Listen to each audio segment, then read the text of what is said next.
James Gunn is back in the headlines, and not for the reasons DC, nor Warner Brothers, nor Skydance probably want to see. So what's he up to? Well, he's attacking the Hollywood trades, those big-time allies of the studios, saying Deadline's got it all wrong, and calling them out, shouting down the people he needs to review Supergirl well. Today we'll tell you why it's yet another sign that James Gunn may be out of lives at DC.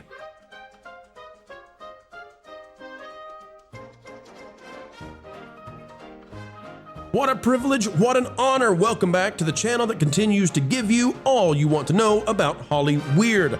Folks, as we get ready to dive in, consider clicking the like button, subscribe, and if you've not yet commented on one of these videos, we'd love to know what you have to say. James Gunn is reportedly facing heat, and he is fighting back in a big way, going all the way back to early March with Bounding Into Comics, and it feels so good to say Bounding Into Comics is back on the page here. Will James Gunn become DC's Taylor Sheridan? His conspicuous absence from David Ellison's first meeting explained. So we're putting this up here just to remind you that there have been some questions since Skydance bought out Warner Brothers, okay? So there's some questions about how these two guys are going to play together. And James Gunn has been acting oddly. How oddly? Well, if we go to AV Club, now we're caught up to today. James Gunn immediately shuts down reports of Man of Tomorrow screen tests. This by Drew Gillis. It says the director called out the shoddy and incorrect reporting of Deadline, which maintains that Adrian, how do we pronounce this, Jonas Christian? Do you guys know Adria Arjona? Is that right? Arjona? Adria Arjona. Adria Arjona is in the running for the Superman sequel. And says that, well, this article from AV Club basically says that Deadline made a report. They're sticking by it. They say that it's true. And James Gunn came out and just absolutely ripped them a new one. Jonas, you and I were talking about this yesterday, just how ferociously James Gunn came out and responded. Tell the folks out there, what was it that James Gunn said regarding Deadline? So this is funny. He kind of hit two sites at the same time. He was going after Nexus News, who was repeating Deadline's reporting. So he went after Nexus Point News and then said, usually Deadline is known for their thorough reporting, and that this is disappointing that they would do this without reaching out to him or something to that effect. I don't know what it is, but James Gunn is a little too open with the audience. You know, in the age of authenticity on the internet, I think if he's going to run an entire studio, he probably needs to get off of his phone. Maybe so. That Park Place reporting Deadline changes tune on Man of Tomorrow story, but just know they're shifting a little bit, but they're sticking with the meat of it after James Gunn calls their reporting shoddy and incorrect. Now, what I don't understand about this is you would think that he would be excited that there are rumors and theories happening. I mean, every franchise, every film has all of these rumors and stories, and that contributes to the kaleidoscope of fans being interested in something. 90% of it's probably wrong and nonsense. But this time, James Gunn decides to get in.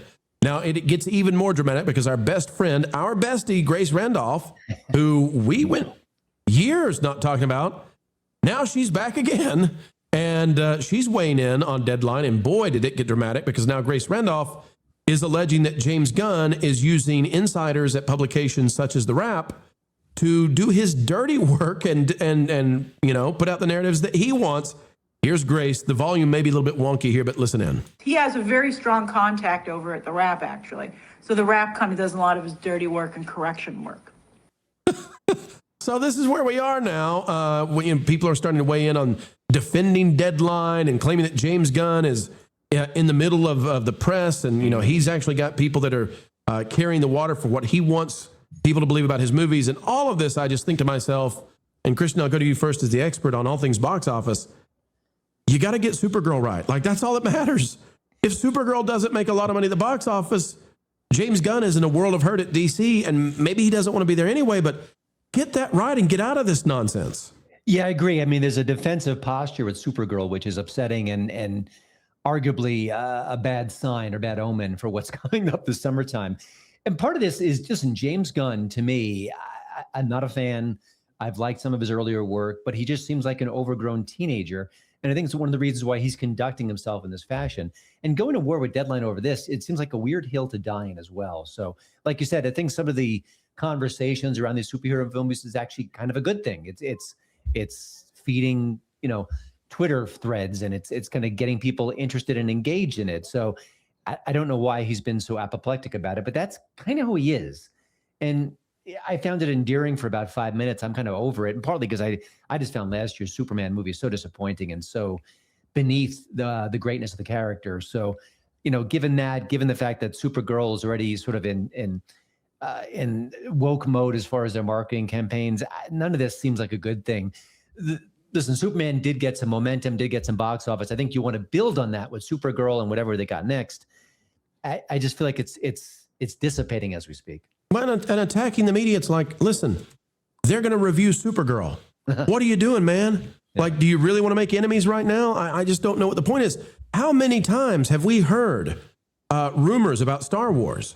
How many times have we heard rumors about Marvel?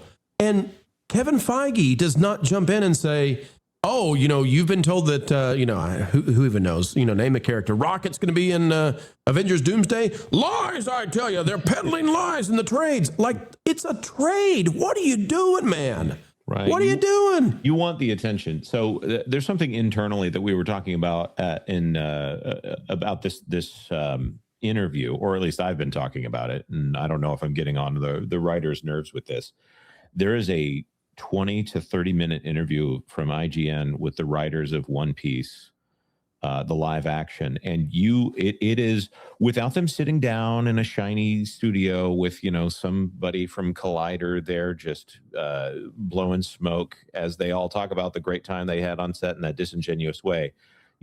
It's item after item of, yes, we went back to the manga. We have the rights to the manga, not the anime. This is the thing we're doing. We're being creative on set. The original creator of this is showing up on set, and sometimes he hands us pages that override our pages. And he learned how to use their script writing software so that he could help them in all of this. And you can see the excitement. You can tell that they're trying very hard to please the fans, even though there's so many things that they could latch onto and have those same kind of narratives that we've heard around Moses Ingram in the Obi-Wan Kenobi show, or that stuff with the Acolyte, or whatever in the world Variety is doing. I hope it's not on DC's behalf, but they're doing it to DC's films here with the Millie Alcock narratives that are coming out of this film, where they try to say, not every film is for everybody. But I'm sorry, at the budgetary points that you're going for right now for these films, yes, they actually do need to be yes, for everybody. We're seeing the difference in positive marketing with Super Mario Brothers and with One Piece and Project Hail Mary. And we still have this remnant of like, it's about time for you to get with that program, James, that you don't need to be battling with the fans. In fact, there are people who have fueled 400 YouTube thumbnails like Brie Larson, who are being spoken about positively in the market now because they are able to move past this idea that their ego has to be stroked at every single moment. There's a reason that Nerdrotic calls that movie Superman's James Gunn as opposed to James Gunn's Superman, because James Gunn can't get out of his own way and stop and put down the phone and just go make a movie, maybe a real positive one. You make movies about losers who do great things. Just do that, and everyone will love you if you stop talking about it so much on Twitter. That's a good point. Just recently, we saw Chris Pratt was thanking fans for seeing the new Super Mario movie. And then Ryan Gosling, after the success of Project Hail Mary, said, hey, it's up to us in Hollywood to make the great movies that want to make you go to the theater. And then he's going to meet with a soap opera actors who he was a fan of a million years ago. Just sweet, positive, uplifting. It's not rocket science, but they can't seem to get it right. And yet, when they do that, and this is what we tell them to do over and over and over, and I know you do too, Christian, when they do it, they made $500 million in a single week between those two films. Yeah.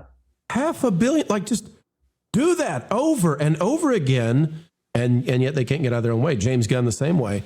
Nat, as we're looking at Supergirl, I just don't see it making more than $400 million. Maybe I'm wrong, but if Superman couldn't make, barely over $600 million, I just don't know where we go except for a place the next year where James Gunn's going to be under a lot of heat. And people are going to start wondering, how much longer do the Ellisons stay with this? And I don't know the answer to that. How long do you think James Gunn has in this life raft he's in right now? Well, if he keeps lashing out, not that much. And that's the thing. It might just be an indicator that he is really upset about how Superman turned out, that it didn't get the giant reception he thought it would just because it's Superman. But again, he almost, I wouldn't say fully disrespected the character, but did take away from the might that is Superman, that it could bring to the movie. And now with Supergirl, it seems like he's might be trying to do the exact same opposite, which is also not what audiences are looking for. And back to the point of the directors, actors, etc., kind of getting out of their way and just doing the positive promotion of movies. Please go see it, and thank you so much for going to see it. While that might work for him, there was also a reason back then, not that it was good or bad, back in the heyday of Hollywood, where those things were a lot more controlled. And now with social media and James Gunn having his phone in his hand the whole time, it might be a bit harder for everybody to tell him, hey, stop and get out of your own way, as you were saying. Right. You know what I like to ask every now and then is, hey, everybody, what are Chris Hemsworth's political views? I have no... Ryan Gosling's political views. Right. Yeah. Oh, wait. You're saying that we do know James Gunn's political... Oh, we do. And Mark Ruffalo, too. Right. And Mark... Oh, yeah. We know too much about him. Way too much. Christian, what are you hearing? Anything at all about James Gunn and what's going on right now with Warner Brothers? Is he safe over there, or that contract ends, next year? I wouldn't call him safe, that's for sure. Also, there's lots of change going on behind the scenes. That's never good. Listen, generically speaking, whenever a new owner takes over a company, they want their people in charge, and that's a problem for Gunn too. I don't think any of this is helping matters. And I mean, we just rebooted the DCU. I mean, we got to do it again. I mean, I don't even understand it. And then, lots riding on Supergirl. Well, that's actually what I was going to ask you about. Is that in particular, like, if somebody else takes it over, do we actually start over again? Well, they haven't even gotten around to rebooting Batman. Yeah, we're just hearing that they're starting production on Batman 2, which was one reboot ago already. That was that makes it easier. James Gunn got into DC Studios. I did this whole reboot mania drives me crazy. I mean, I'm still wrapping my mind around. They did really good Harry Potter films, and we're going to get them again. I still can't even process that, but there is demand for it. So I mean, the audience is weighing in on these things. So that's, I could critique Hollywood to the cows come home, but it's clear that people want more Harry Potter, even though they got those movies. So they're just going to keep redoing these superheroes. I mean, how many Batmen have we seen in the last 10 years? It's staggering in a way. That it is. Well, folks, we'll keep track of James Gunn, but it could be staggering the level that this man drops if he drops out of Warner Brothers. Where would he go? Where would he go? MCU? Maybe, but they're not looking like gravy these days either. Folks, it's time to bid you adieu, but we hope that you will help us anew, and that is, we're only asking you click that like button. Share, subscribe, click it, stick it to those algorithms. It is the notification bell, and drop a comment down below. And oh, by the way, have you gone the way of thatparkplace.com? www.thatparkplace.com. It's the website that if you're not yet bookmarked to, well, you should be. A bastion of truth and knowledge when it comes to entertainment and everything that's going on. Go check it out today, folks. We would love to have you over there as well. All right, we are getting ready to head out, but do not fret, for we will put out 4 more videos tomorrow, so long as the good Lord allows. And we believe that probably, just might, happen. All right, until the next time we get to share time with you, keep learning, keep growing, and as always, keep having fun.